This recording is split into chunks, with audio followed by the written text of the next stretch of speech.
Amazing how fast life can come at you. The CEO of Astronomer has resigned after the meme explosion of last week for his dalliance with his HR director at a Coldplay show. You've seen it all. Over the weekend in Madison, Wisconsin, Chris Martin took time out to sort of acknowledge the situation. We'd like to say hello to some of you in the crowd. How we're going to do that is we're going to use our cameras and put some of you on the big screen.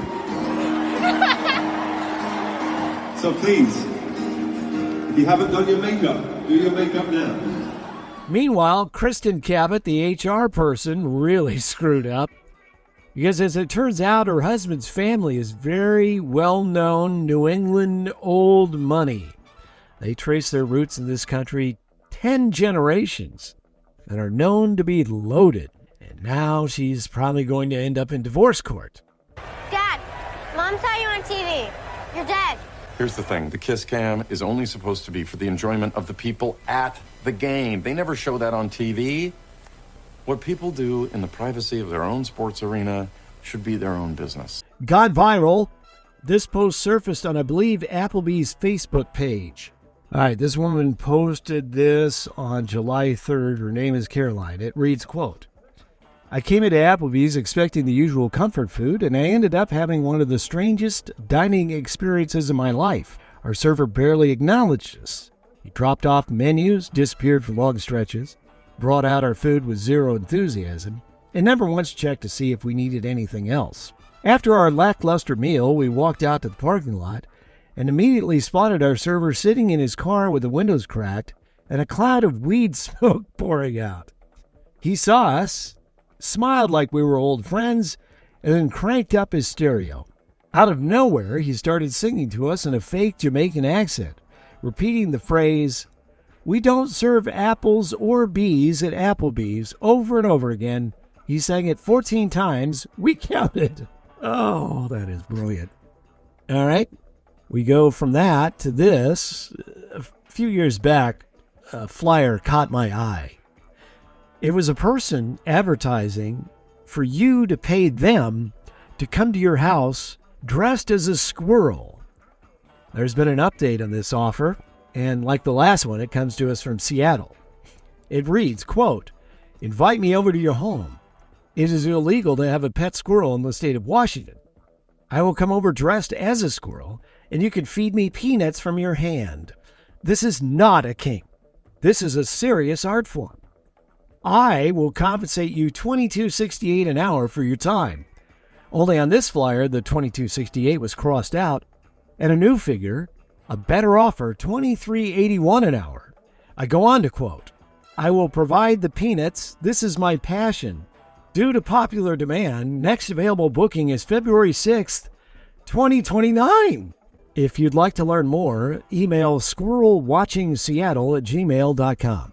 San Francisco, last week we talked about a Bay Area woman who's being buried in seat covers from Amazon returns. Her address was provided by the Chinese vendor for returns. So essentially, they don't want to pay the postage for any unsatisfied customers. So rather than take the seat covers back, to them it's cheaper just to have them sent to a random person's house. Thus far, she's been unable to get Amazon to do anything about this. Similar problem, also in the Bay Area, a woman says she's been, for months, receiving boxes of Sweet Baby Ray barbecue sauce. These from Walmart Marketplace. And she has reached out. Please make it stop, and they haven't been particularly helpful either. This is kind of related. A couple in British Columbia were getting slammed with calls over people saying they had found the couple's missing cat, Torbo. They had a cat, but it wasn't missing, and it wasn't named Torbo.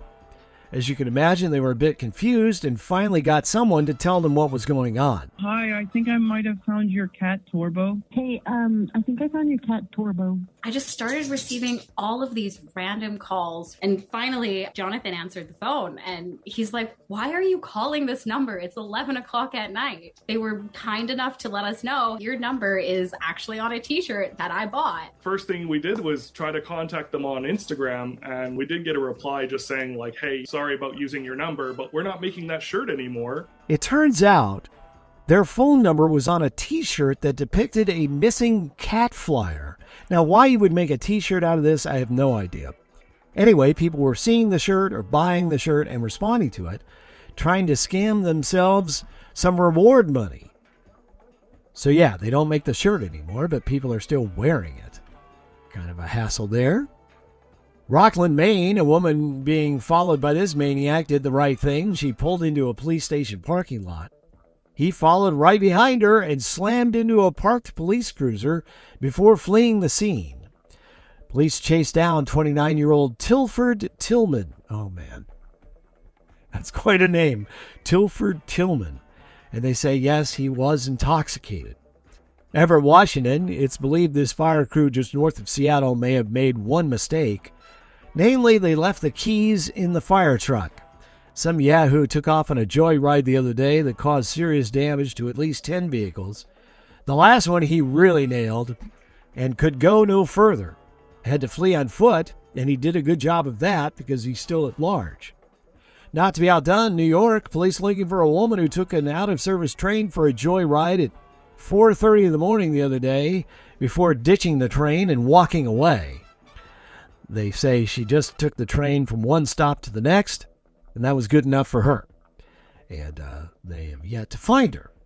Update, Kenmore, Australia. They found the man who stole 53 shoes from a mall store. I look forward to learning why he only took the right shoes. Sparks, Nevada. Police arrested a man who chugged a bottle of Tabasco sauce in a parking lot and then began trying to fight passers-by. He also threatened cops with a knife before they brought him under control. I don't know if that behavior had anything to do with the Tabasco sauce. I can't imagine. I'm sure it's other stuff. Arcadia, California. This one is bonkers. I will do my best to explain. Police are unraveling the mystery of 21 children, all carried by surrogates, who ended up in the same home. Due to allegations of child abuse, those 21 children, ranging in age from infant to 13, are now in foster care. The surrogates were under the impression that they were carrying babies for different women under an arrangement made by a surrogacy agency called Mark Surrogacy. Police did a little digging and found that the address for Mark Surrogacy is the same as the home where all the kids were found. So basically, there never were any other mothers, and it was a 38-year-old woman who lived in the home with her 65-year-old partner. And for some reason, they had women all over America carrying babies for them, and then they just took them into their home. Now, there is a picture accompanying the story, and the home does look very nice and very large, so it appears that they have money to raise 21 children, but apparently not very well. And there's a lot of trouble there, and as you can imagine, the women who served as surrogates are very upset that these children are now in foster care because of allegations of abuse. Beyond that, I don't know. I think we're going to have to wait for more updates on this one. Finally, gone viral at one of the Shriners hospitals. They have a miniature therapy horse, and they take it around with a little keyboard, and the horse plays the keyboard with his nose to wake kids up out of anesthesia.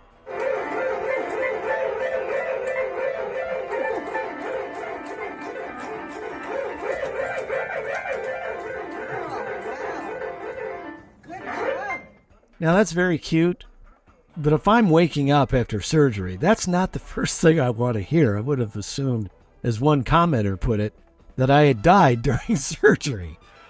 Yeah, all right. Well, the kid there in the video seemed to be enjoying it, so I guess that's the only thing that's important there. All right, and with that, we are done for a Monday. Thank you so much for hanging out. Help us get the word out that we're posting content here.